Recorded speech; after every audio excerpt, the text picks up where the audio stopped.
Today's webinar is titled How to Make Your Digital Strategy Privacy Friendly. I'm Aaron Burnett, CEO and founder of Wheelhouse Digital Marketing Group.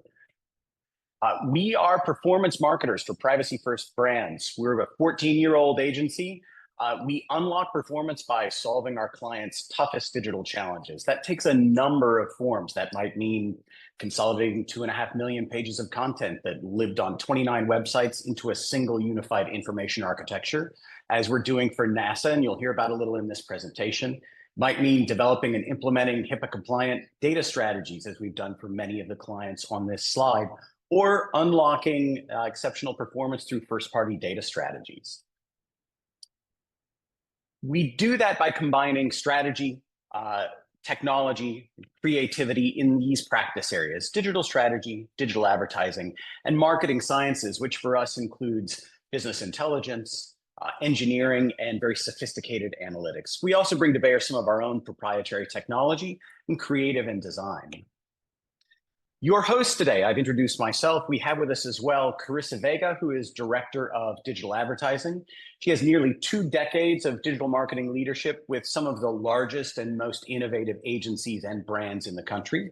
We have Jen Floyd, Director of Digital Strategy, who also has 2 decades of digital marketing experience and is a seasoned enterprise digital strategist and has held senior roles with Deloitte and Starwood Hotels and Resorts. She both leads our digital strategy team and she leads some of our largest and most complex engagements, including that multi-year engagement with NASA. And we have Joe Volk, who's Associate Director of Digital Strategy, who's an accomplished digital marketer with particular expertise at content strategy, inbound marketing, and SEO. So you're in very good hands. Our agenda today: we'll review this very complex privacy landscape. We'll talk about embracing the change and the implications of that landscape for digital advertising and for digital strategy, which includes SEO, content strategy, conversion rate optimization. Talk about how to navigate those landscapes, and then we'll leave room for Q&A. If you have questions as we're going through slides, please feel free to drop them into Q&A. You also can drop them into the chat, and we will review and answer those at the end of the webinar. So let's start with navigating a very complex privacy landscape. If you are here, you likely work in healthcare or medtech, and you are aware that in November of 2022, the HHS expanded HIPAA coverage, expanded the definition of PHI, and expanded it beyond true patient information, what a physician, what an organization knows about me as a patient, to previously anonymous visitors to a website. And in particular, the focus was on the combination of 2 things: any unique identifier, an IP address specifically, and any user journey information that pertains to a healthcare condition, potential treatment, scheduling an appointment related to that healthcare condition. And that now was considered a de facto HIPAA violation if that information was collected by any form of digital tracker. The net effect was to render virtually all third-party tracking a HIPAA violation. Almost all third-party trackers, certainly used by advertising platforms, collect that information by default, and that was immediately problematic. But it's not so simple. The American Hospital Association filed a lawsuit against HHS earlier this year related to this specific guidance that prohibited the use of third-party trackers. And they won at least a partial judgment. But the judgment they won was an administrative judgment. It was the judge agreed that the HHS had violated specific administrative rules in formulating this guidance and publishing the guidance without proper review. And so the general consensus is that this is not a clean-cut verdict for healthcare digital marketers. You can't go back to or continue using third-party trackers in the way that you did prior to this guidance. And you're now in a very complex and confusing situation where you need to decide, in concert with your compliance and legal teams, what your position is related to HHS guidance and the use of third-party tracking. Even if you decide that you're not too concerned about HHS guidance and the expansion of PHI, you should be concerned with the 20 states that have active privacy laws, some of them even more restrictive than that guidance from HHS. For example, California's privacy regulation, significantly more restrictive and more onerous in many ways than what HHS has put into the marketplace. By the way, it's worth following this particular tracker. This is on the IAPP website. This image is linked. We're going to send out the slides and we'll include a link to this tracker. So what's the trouble with tracking IDs and pixels? The fundamental problem is that a third-party tracker is produced and provided to you as an entity by that third party. And what is collected by that tracker is not within your control. So by default, most trackers collect IP address and user journey information, URLs related to the content that is visited by, reviewed by a visitor to a website, whether that visitor is anonymous or is known to you. In addition, the data collected by that tracker can be changed at any time by that third party. So even if you were to agree with your compliance team that the data collected as defined and documented by, let's say, Facebook is acceptable for them to collect. By the way, it's not acceptable for them to collect, but let's say hypothetically it was, and you were to agree with your compliance team that that's the case, there's nothing to say that tomorrow the data library that governs collection doesn't change, which makes this an impossible situation for compliance and legal teams to monitor and vet on an ongoing basis. Now, to add to this already delightful complexity, we have Google. Google, who's been saying for years that they're going to deprecate support for third-party cookies. In fact, at the beginning of this year, they were on a very specific timeline. They were removing 1% of third-party cookie support in January. By mid-year, they were going to remove 10% of the browsers from support for third-party cookies. And then by early 2025, they were supposed to be at 100% end-of-life support for third-party cookies in Chrome. And by the way, in doing this, they were joining Safari and Firefox, who already have done this for years. In this same context, Google has developed and rolled out and is promoting something called the Privacy Sandbox. This is a new technical ecosystem that they will require digital advertisers to use. This is problematic. I think the most direct way to describe the Google Privacy Sandbox is self-dealing. And in fact, that's the way several regulatory agencies have described the Privacy Sandbox. Basically, Google gets to know everything about audiences, about targeting, all of the characteristics that previously were tracked by a third-party trackers, they still get to know about, but they share almost none of that information with advertisers, with enterprises that are advertising through Google. In addition, the Privacy Sandbox specifically and significantly constrains key use cases for digital advertising. IAB Tech Lab tested the Privacy Sandbox, and in particular, they tested 45 common use cases that are used on an everyday, every week basis by large advertisers. 42 of them weren't possible using the Privacy Sandbox. So there is a problem there. Google has been inconstant. I think that's the only thing that's been constant. Google has been inconstant. And they have now said that they are not going to end support for third-party cookies. They're not going to deprecate support for third-party cookies. So that's out of the picture. What they're going to do instead is move to a consent model where end users of the Chrome browser will be able to decide whether they will or will not be tracked, which sounds very good, but again is problematic if you're an advertiser or an agency, because the consent rate, the consent levels, depending upon industry, and here we're thinking about healthcare and medtech, can in many instances be very low. We sometimes see consent rates in a healthcare context in particular that are at the 25 or 30% rate. And so whether you do or do not agree that the use of third-party tracking is problematic from a regulatory perspective, from a practical perspective, this is very much going the way of the dodo. The data is not going to be there. As a matter of fact, the data that we see indicates that upwards of 40% of data that previously was provided through third-party tracking is already gone. So this is very much a complex and unsettled landscape. What do? We've counseled our clients to take control of their own destinies by developing their own privacy by design infrastructure, developing a context in which they can control the moment of collection and what is collected. They can control the way data is handled, is cleansed internally, and they can control sharing with third parties at a very granular level. What we've developed is really a composable framework. It's a platform agnostic, HIPAA compliant or privacy compliant data solution. And we're going to describe this to you here. I'll also point back to a webinar that we held a few weeks ago on how to implement Google Tag Manager for HIPAA compliance, where we provide a lot more detail on that.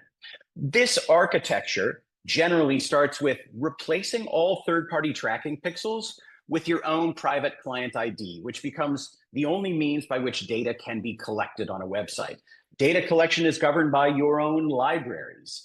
That data then is routed to a server-side data hub. There are several of these that are HIPAA compliant. This can even be done with Google Tag Manager, although you have to implement it in a very specific way. So again, I would point back to that webinar where we provide very detailed instructions on how to do that.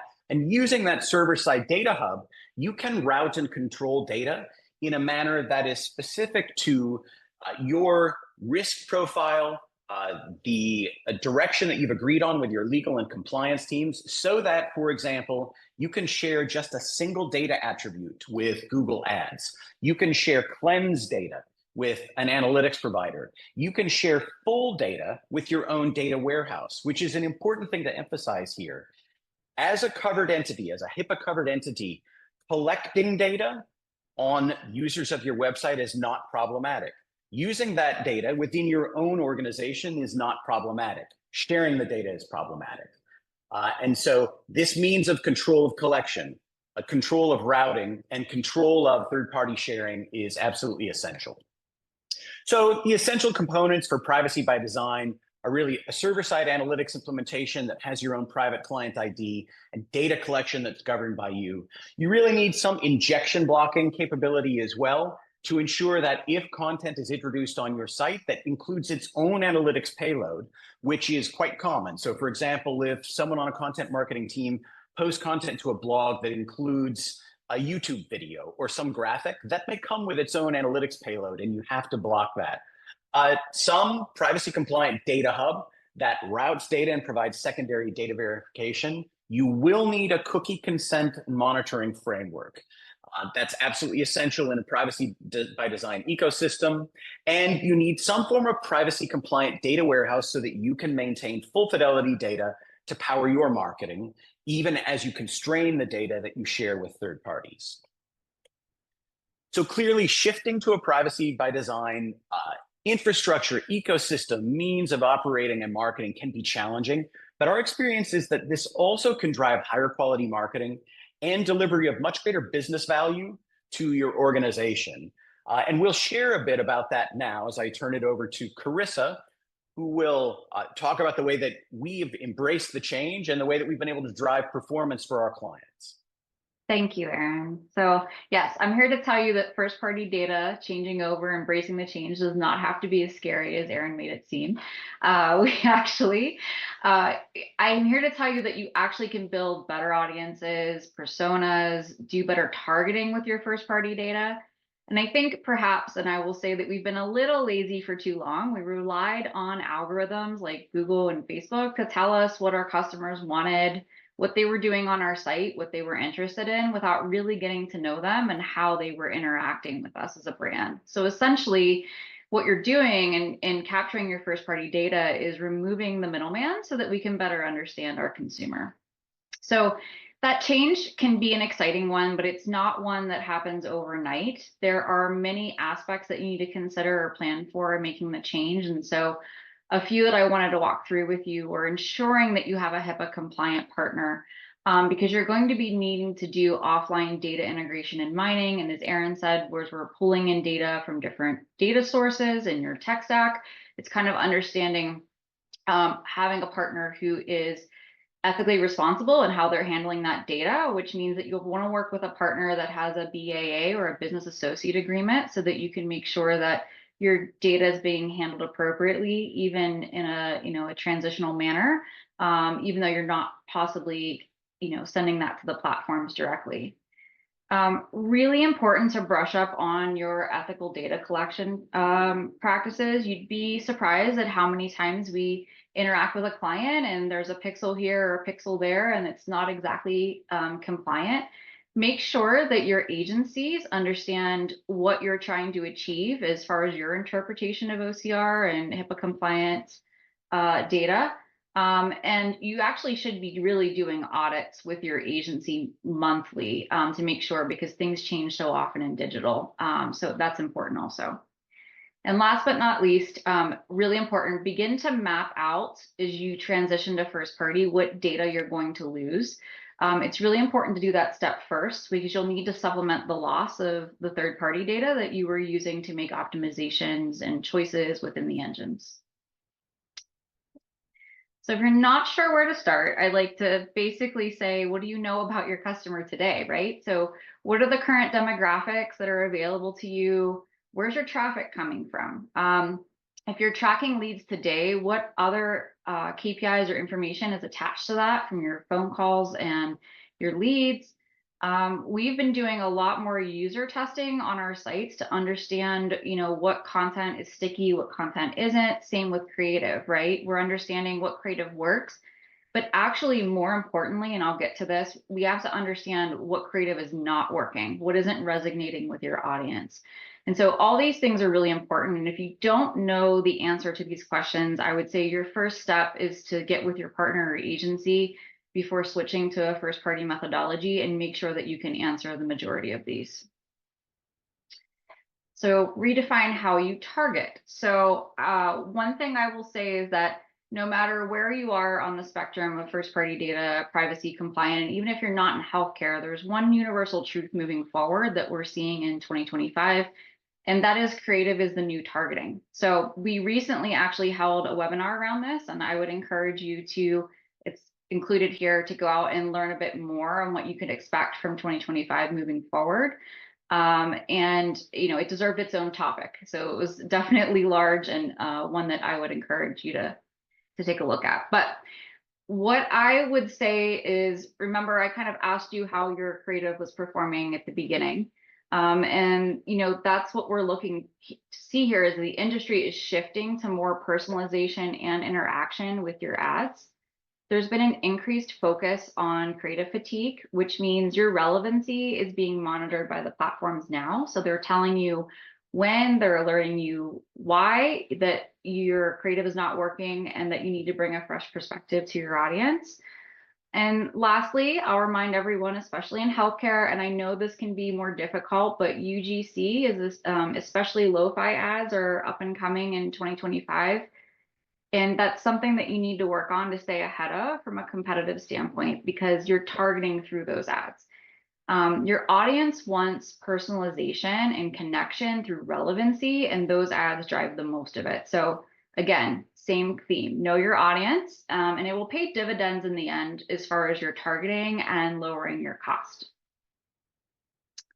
All right, be flexible with optimization. So worst case scenario, you can't use anything. Maybe your interpretation is no click ID, no other pixels, no third party. What do I do? How do I optimize, right? It's essentially a panic. So what I would say is that you'll potentially need a mix of a few things, your historical performance, your offline signals, attribution methodology, decisions around how you're going to basically bid in some of these platforms, right? Either through a click-based strategy or manual. So it's important. There's a lot of steps here, but I would say the key ones are to establish your baseline from your historical performance, weight your most recent data more heavily in your decision making as you're doing that, and how you're kind of setting up your attribution.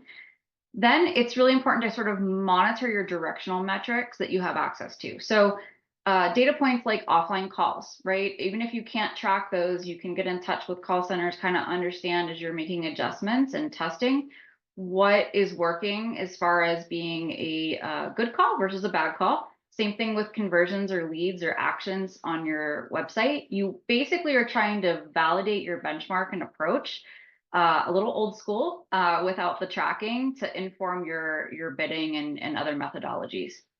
And I'll say this over and over, testing is now just going to be a daily part of your marketing strategy. You'll need to be testing your landing page content, Again, I'll mention creative, right? Really important because you're needing to understand what resonates with your audience and adjust as needed as you're kind of, going down this path. And again, worst case scenario.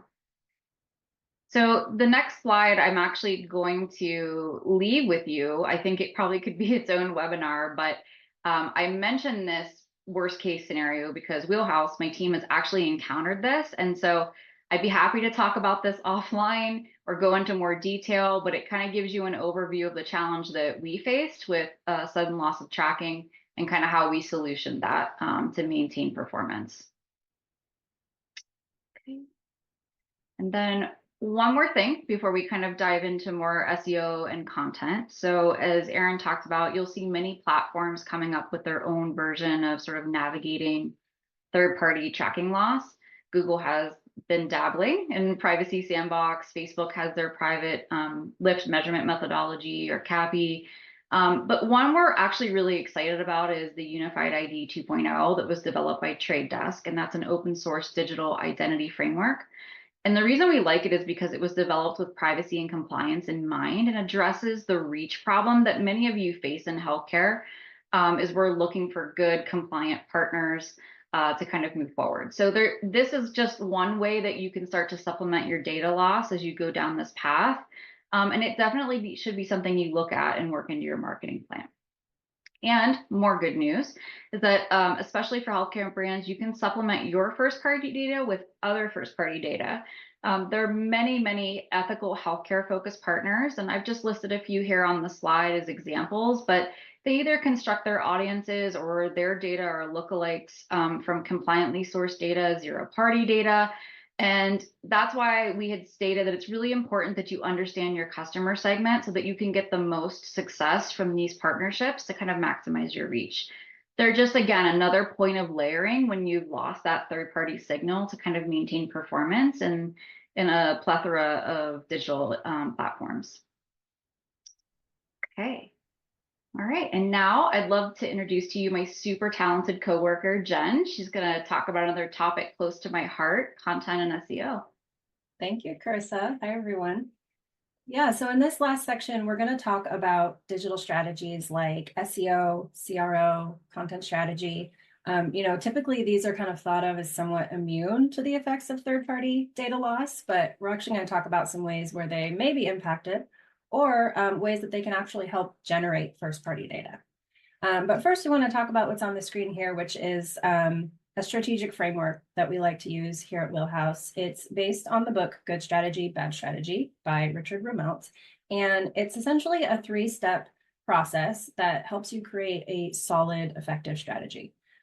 So first is the diagnosis. That is a clear and simple definition of the challenge or problem, the keyword being clear and simple. Sometimes when you get into this step, you can realize that the problem is not as clear as you thought it was, or the problem is actually different than you thought it was.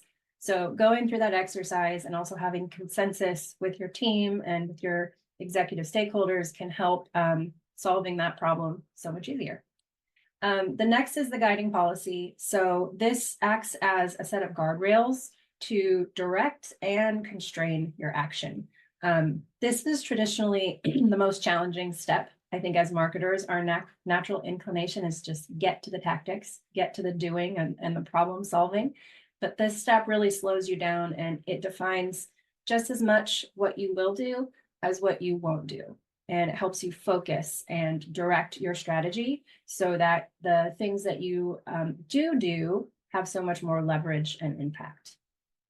And then finally, coherent actions. This is the relatively easy part, but it's made easier by that guiding policy. So the guiding policy informs what we're going to do, and we only list out the actions that meet our guiding policy. So not a laundry list of everything we can think of, but a focused strategic list of what is going to make the most impact. And we use this for every client at Wheelhouse. It helps us create good strategy, and we're going to use it for the rest of this presentation as well. So now I'm going to turn it over to Joe, and he's going to talk about SEO. Yeah, thanks, Jem. So I'm going to go sort of discipline by discipline through some of the major services we provide for healthcare clients and other privacy-sensitive clients, and talk about some of the diagnoses we see right now and examples of possible guiding policies and coherent actions to respond to those and leverage those, starting with SEO. SEO is an area that's obviously a little bit less impacted by privacy regulations than a lot of the advertising disciplines, but it is still impacted, and maybe more importantly, it's in the middle of multiple other crises. Any of you on this call that are SEO experts, or at least follow them on LinkedIn, pay attention to what they're talking about, you're aware that the rise of AI, the antitrust actions against Google, and the rise of zero-click searches, along with other meta trends, have all had a confluence of sort of concern and uncertainty in the SEO space. And for us, when we look at this, we think that not only will losing third-party data potentially threaten traditional ways of making the case for SEO and understanding its value, but also a layer on top of that, we are going to be seeing less and less SEO strategies that are about driving a very large number of traffic and just growing acquisition and having SEO be the channel that's leading the way on acquisition. Instead, we think we'll see a shift to maybe more challenging but more promising paradigm of trying to retain your most valuable, most relevant users and understand them better, and that everything you put into the user journeys that come in from search will be a big part of that. So what's the guiding policy based on all the kind of uncertainty we see in SEO? We think that you should focus on targeting high quality traffic in the near term and still try to use the best of traditional SEO tactics to drive that acquisition. But you should also be future proofing and integrating that AI readiness into your privacy by design approach. So what does that really mean? We have kind of a guiding policy thought here, maybe a place you can start. Organic search strategy should be driven by content that's created from owned data and crafted to be differentiated, distinct, and authoritative. Those are all going to be themes that I return to in these slides and that Jen fleshes out in some of the case studies we share.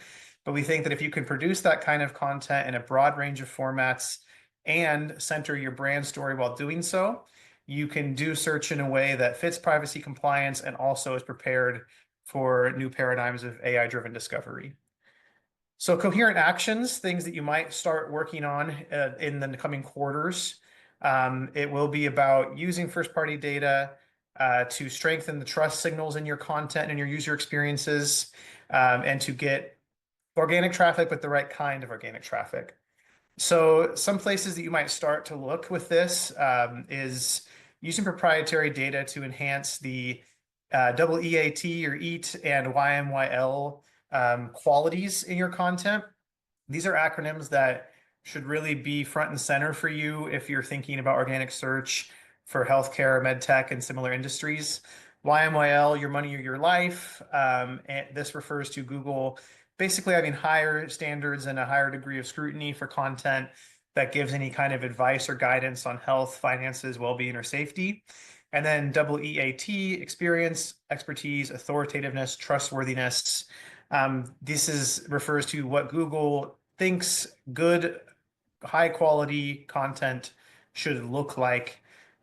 We can talk more directly if you're curious about what kind of criteria Google uses. On our podcast, we have a great recent episode on the Google leak and what that reveals about, I think as it was said on that podcast, the ingredients, but not the recipe that Google uses to evaluate these qualities in content. But in terms of what you can actually do for this, first-party data is a great resource of the kind of insights that drive these two acronyms. And we think that if you look closely at what you know about your users and about other forms of data that your organization owns about your users and the services or products you deliver to them, that's a great way to make organic content stand out more. And Jen will talk more about that later as well, some real concrete examples of that. We also think that even though we still believe that SEO strategy can drive big traffic numbers, and we have an example of that in our case study, that it matters that the traffic that you're getting is relevant. And you might be, as an SEO, you might need to sacrifice some of the growth on traditional traffic metrics to instead focus on is this content getting me valuable data about my most relevant audiences? So maybe you've been stubborn in the past about not wanting to gate content or not wanting to do kind of progressive submission of, some survey or personal information in exchange for pieces of a larger content. You want those high visibility hubs instead of that sort of content marketing approach. But this might be the time to shift your perspective a little bit and think not just about the value of getting folks to the site, but the value of learning more about them and having that kind of sticky interactions where you gain data from them in terms of how content strategy translates to organic search. So Jen's going to share a case study now of how we've helped one client use proprietary data to drive a winning strategy in search.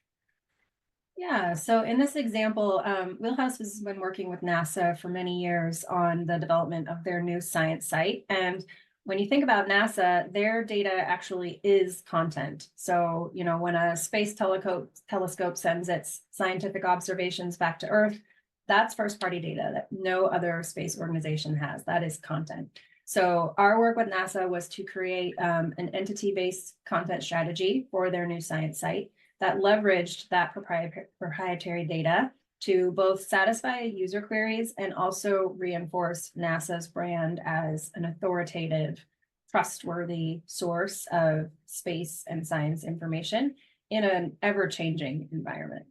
So as part of that process of the work that we do and are still doing with NASA, we consolidated huge content libraries. As I mentioned, we aligned them around entities, and we reworked their whole content taxonomy. The result was that we saw over 120% growth in organic SEO metrics compared to same time last year. So that translated to 17 million more clicks and 1 billion more impressions. So a huge year-over-year lift, and we are continuing to work on this project with NASA. So continuing from the kind of acquisition side of SEO to the conversion side of CRO, I think that CRO is obviously something that's become sort of table stakes for any large-scale digital marketing operation. However, I think it is an area where when we look at the diagnosis layer, there is some opportunity to bring your CRO program along into a privacy by design paradigm. It starts with what's here sort of in the headline of this slide, which is compliant tools and first-party data. The traditional approach to CRO, sometimes it's very easy to stand up CRO using third-party platform data. You feel like you have a lot of clarity, a lot of behavioral insights with that data. But obviously, for all the reasons we've talked about in this presentation up to this point, that is a risk for a lot of compliant organizations. And in some cases, this means that you want to synthesize different kinds of data, like the compliant brokers that Carissa was talking about might be a great resource for that. In other cases, though, you can find HIPAA compliant tools that provide the kind of really direct behavioral data that CRO programs have relied on. So you need to do some of your own bespoke diagnosis, but hopefully this is helpful to understand the playing field. And the other thing I'd mention here, just looking big picture at CRO in a compliant paradigm, we know that competitive edge can be found in CRO by first-party data. I think sometimes the kind of data that you might get out of a sort of out-of-the-box, analytics platform can be a little bit blunt, maybe, when it comes to actually understanding what your users are experiencing, thinking. And if you're trying to have good questions and good hypotheses, if you're trying to treat CRO less like a sort of machine and more like a really kind of thoughtful form of experimentation and research, first-party data and unique data can be your friend there as well. So looking at those diagnoses, what should your guiding policy be for approaching CRO? Well, this is the theme that's going to come up throughout. It already has. Integrating your own data is just as important for CRO as it is for these other disciplines. And it's really important to start varying your research approaches. We think that if you can have a CRO program where you're actively researching and experimenting, that's going to benefit all of your marketing disciplines, because we're in a situation where the more you learn directly about your audience and from your audience, that kind of insight is really powerful. and might be useful for some other channels or programs that are dealing with some big gaps in how they've understood their users.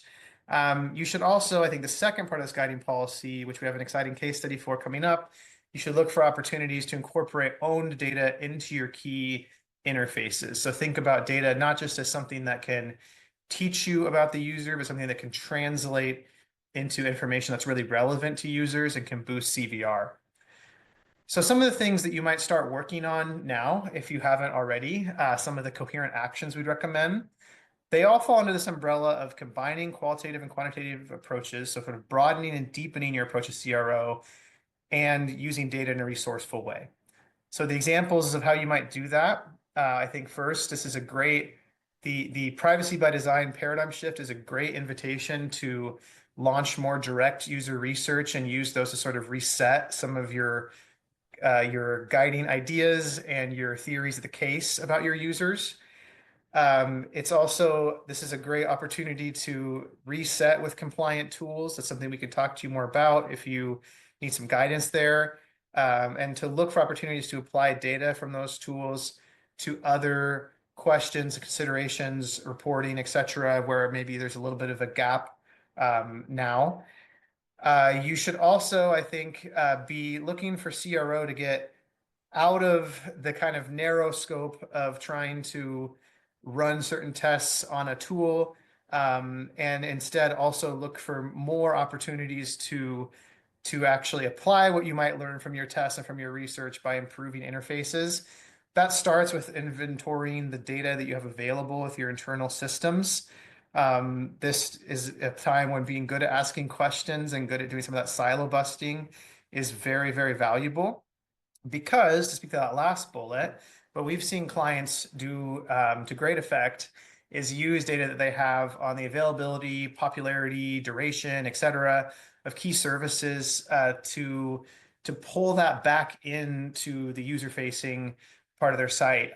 So this means that people might, when they're viewing a form, when they're viewing a checkout flow, when they're viewing microcopy or on a CTA, they might want to know things about how quickly they're going to be able to access a certain service, or how popular different maybe product features are with different segments or audiences. People are becoming more and more accustomed to really full featured checkout and kind of product decision interfaces. And this is a place where healthcare companies in particular often have a lot of data that could really enrich these sort of key UX touch points, and they aren't using it. So I think that's a great time to maybe pass the baton back to Jen to talk about a case study where we saw a client really benefit from doing that. Yeah, thanks, Joe. In this case, we worked with Providence, which is one of the largest healthcare systems in the US, and we worked on redesigning their appointment booking experience.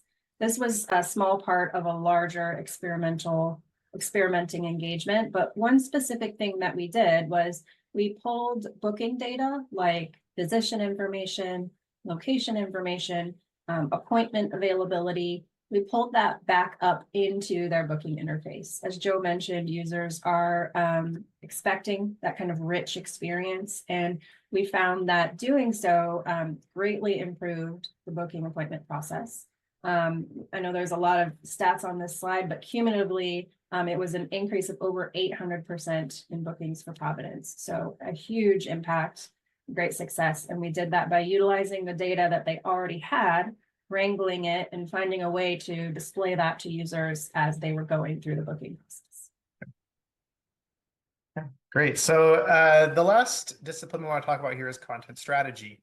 Often the client stakeholders we work with that have content strategy in their job titles or sort of in their remit are asked to consider a really broad range of initiatives and to think about sort of the user and the user journey on a very fundamental level. And obviously, all of these considerations we've talked about in this presentation to do with privacy and compliance are just woven into their jobs in ways that are hard to zoom out and keep track of. So some of the diagnoses that we think are relevant for anyone that's being asked to own content strategy and is being asked to do kind of what it says in the headline here. We still want visibility. We don't want to lose it, but we also really are concerned about relevance, and we're concerned about our ability to gather and use meaningful data. given that, some of the patterns and trends that we think are relevant, first of all, is thinking more about digital PR, getting digital PR out of a silo, and instead really something that is being talked about and thought about as we think about search and discovery, and inbound in general. It's an important channel because you might have more flexibility there, and you also have to recognize that PR is an important driver in AI-powered discovery. That when you're looking at a totally new landscape of what LLMs are pulling in as relevant resources, being able to kind of target those and try to tell your story in those places, PR is one of the levers you have to do that. We have a case study on that we'll share in a little bit. I think the second bullet here is one that could have been true at other times, but unfortunately is still true, which is that even for all the talk for quite a long time about content is king and high quality content is important, there's a lot of organizations that still struggle to produce that. And that maybe the gap between what they set out to do and the actual quality of the content that makes it into their digital properties is still great. So producing distinct content, articulating a clear brand story, and then making sure that when you do put out high value content, that you're thoughtful about gating it and thoughtful about what forms of gating or controlling access are actually going to produce qualified leads, not just harvest more email addresses. Those are all things that are meat and potatoes that have been talked about, but that many organizations are still behind on. This kind of leads into another theme of just kind of catching up, which is that generic content that's very templatized or even syndicated, has already depreciated in value for acquisition and definitely for conversion, and it's going to continue to lose that value. It's also, if we're talking about the specific opportunity to learn more about our users, to get valuable first-party data, or like in the last bullet says, to ask and gather zero-party data. If you're going to be trying to leverage your content for those ends, which we think privacy sensitive organizations should be doing, if you're in that space, you need to be thinking about information gain. You need to be thinking about content that is worth engaging more for, content that is worth developing a little bit more of a relationship with your brand for.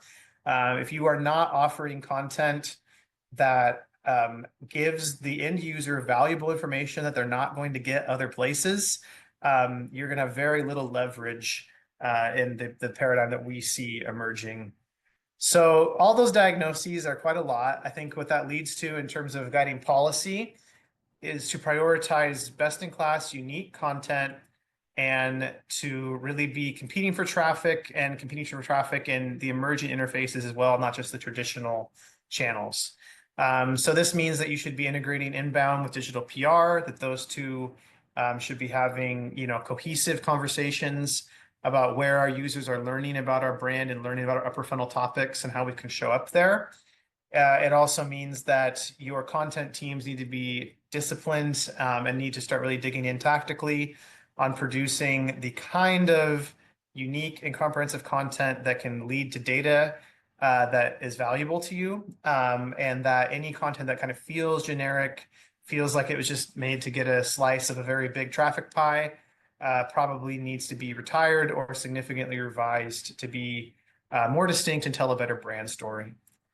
So some of the initiatives that we think you should start, putting a shovel in on, if you haven't already, I think first of all, you should be auditing what kind of sources are showing up in AI overviews and things like Perplexity or Search GPT.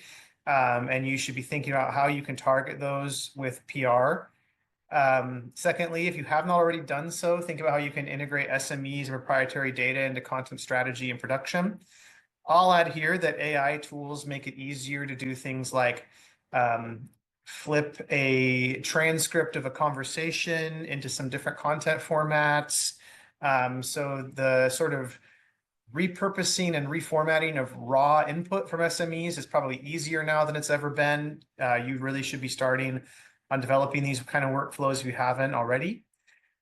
Similarly, on a process and people level, I think working on your editorial and QA, making sure that there's a meaningful check for information gain and for competitive edge in terms of comprehensiveness and depth of your content. Thinking about that not just on the level of words, but on the level of formats. Are there ways that you can produce content that just by its design includes more information across more fields than your competitors have. That also might make that content more scalable without sacrificing its quality. And the last point here, look for opportunities to ask for permission to track or survey, to gather richer first-party data, or even to have more kind of interactive ways to gather zero-party data. But for any of that to work, there has to be genuine value add and significant information gain on that content. So all of these things, I think, are integrated with each other and need to be a cohesive effort. So Jen has a great case study on something we've done for one of our most sort of growth-oriented clients that's really concerned about being on the forefront of these things. And this is some of the work we've been up to with them lately that I think is illustrative of the things we've been talking about with content strategy. Yeah, so in this last example, we worked with Insulet, which is a medical device company that sells insulin delivery systems for people with diabetes. And we noticed that Insulet was not being cited in AI overviews on Google for relevant queries and places where they could and should be cited. So we worked with their PR team to create informational content, but it wasn't just any sort of generic content. We, as Joe mentioned, used their subject matter experts to strengthen and make more authoritative that informational content and publish that to the web. And as a result, pretty quickly, we saw Insulet's digital PR efforts being picked up and cited as sources in AI overviews for the queries that we were targeting. So it was a successful test on our end, and we're working more to do that with them. But a way that you can use and leverage your own content to get more exposure in AI overviews. So I'll turn it back over to Aaron now to wrap us up. Great, thank you very much. So all of this sort of redounds to a couple of key points. First, the constraint of privacy-first marketing can really improve quality and value. In our experience, privacy by design ultimately can improve marketing quality and deliver greater value to the enterprise. In losing access to third-party data that was easily available to us before, that made some forms of targeting and tracking and optimization feel easy, we think probably lost sight of the ultimate end state or the ultimate business value driving goal that we were trying to achieve. And so in this constrained environment, we have found that focusing further down funnel, focusing on the conversion that has more meaning and more value to the organization, drives better outcomes. We also find that focusing on first-party data drives better quality in terms of marketing. Focusing on creative and the quality of creative and the quality of the messaging that's delivered is better for organizations and better for end users. So it really sort of boils down to just be good marketers. Focus on the fundamentals of marketing. Focus on knowing your audience, asking them questions, listening, activating what you learn through that listening, delivering messaging that resonates and meets their needs. So with that, we will move to Q&A. Grace. Yes, can you share questions with us? Yes, I can. And if others have questions, feel free to add to those already in the Q&A. Sure. All right, first question we have here. All right, the regulatory guidelines for my industry are feeling unclear, and they may change based on political factors. We have a big day tomorrow. How can we avoid being totally reactive without overcommitting to a new approach to data? I can chime in first on that one, and then others can add as well. I think it goes back to what we said at the top of the presentation. Our advice has been to control your own destiny. Assume that although there's lots of fluctuations in the line, all of these lines are bending toward increased privacy, not less privacy. It's going to be a more restrictive environment, not less. So assume that's the case. Build a data strategy that is privacy by design. Learn to market, to advertise, to optimize in an environment where you're really focused on the critical data that you continue to have access to, and learn how to share only the data with third-party platforms that is absolutely essential and is absolutely compliant. All right, awesome. Does anybody want to add on to that one? I would just say that engines or platforms and digital marketing are, as Aaron said, still signaling. So even though, it's maybe a momentary pause, I think what they're building and the tools that they're creating all have privacy and loss of third party in mind. And so that means you should be preparing if you're watching what others are doing. And so I think that's just a rule of thumb. They would have dropped it completely if it wasn't going to be a potential future. Perfect. Thank you. All right, looks like we have another question from the audience. How should I be combining user research and the first-party data we already have access to? I think one idea that I have about this, and I'm curious what others think too, is this is a great opportunity for some kind of workshop style activity. I think when the combining, there's obviously a million tactical ways you could combine it, but fundamentally, that's not going to be very powerful if you aren't aligning on what are the questions we need to answer about our users, and what are all the resources we can bring to the table to answer those questions. And are we still going to have those resources in a year? So I think for me, like this just seems like a ripe opportunity to do some real collaboration, and to try to do it in a way that can break down some silos as well.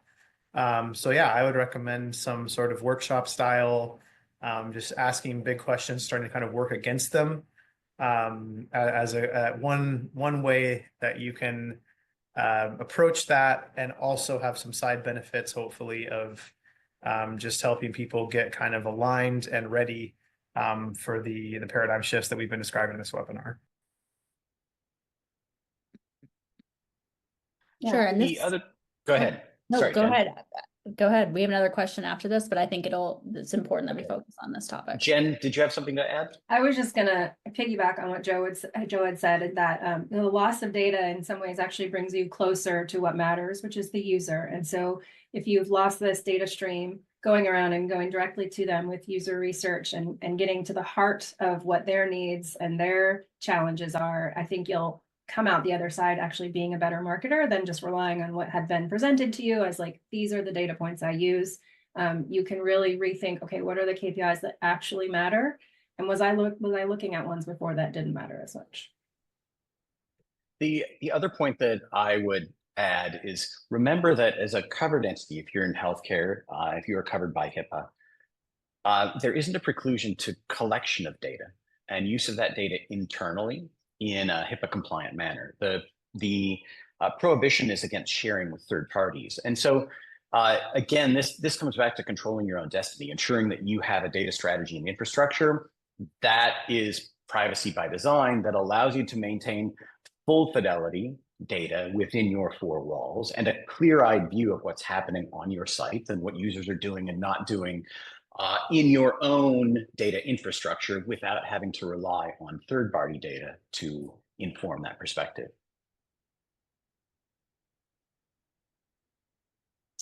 All right, thank you. Next question. What is the timeline for implementing these privacy-friendly or first-party data changes? Essentially, do we need to act immediately? The short answer to that is yes. The timeline varies. I would say that the immediate action is arriving at clarity with your compliance and legal teams with regard to what your data strategy is going to be and what your posture is with regard to interpretation of current privacy regulations and their implications for your operating environment. In what states do you operate? Do you operate nationally? Do you have to be cognizant of all of the individual privacy regulations in all 20 states in addition to federal regulations? Do you operate internationally and you have to grapple with GDPR? Coming to grips with the operating environment, the regulatory landscape, what is reasonable to assume will be the case in the future, and what your approach to data collection is going to be is the thing to act on now, and then to begin to implement based upon that posture and those decisions. I think we, in this presentation, have hopefully given the types of folks that run channels and campaigns for their daily jobs a lot of resources they can draw on to make this a very favorable and pivotal moment in their career as well. That I think you can make the case for things that are known best practices, testing, creative, adding information, gain to content, several more that we've talked about in this presentation. You can align it with a language that is, maybe very relevant to folks above you. And you can be part of what Aaron's describing of, like a very significant strategic shift within your organization. So even for people maybe that don't spend all day at some of this elevation, hopefully you can see how there's an opportunity here to frame and get buy-in on things that are a good idea to do for other reasons and make them part of a cohesive effort to make a paradigm shift here. And in that case, I would say sooner the better, because it could be very good for you, and give you some agency here.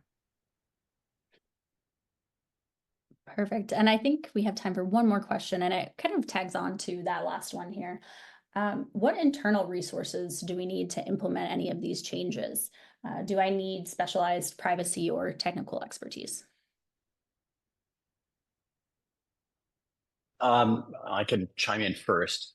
You don't necessarily. We have worked with clients that have all of these constituencies as internal resources. They have a strong compliance team and a strong internal legal team. They obviously have a robust marketing team, and they're a strong IT department as well. We've also worked with clients that don't have robust functional centers here and leverage agencies in some instances to add technical capability. Some leverage outside legal counsel to arrive at their posture with regard to risk tolerance and interpretation of privacy regulations. You can really arrive at the composition that is right for your organization based on what's available to you and augmentation from outside resources.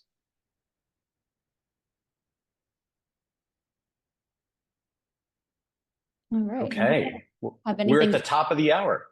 Yeah. Yeah, we are. And we are all out of questions too. Perfect timing. Okay. Well, thank you everyone for attending. We appreciate it. We'll send out an email with access to this presentation and the slides and follow-up materials. Reach out with any additional questions. There's quite a lot more detail in some slides that we didn't share today, but will be present in the slides that we send to you that you may want to explore with us in a separate call. But again, feel free to reach out with questions. We're here to help. Thank you very much. I hope you enjoy your day.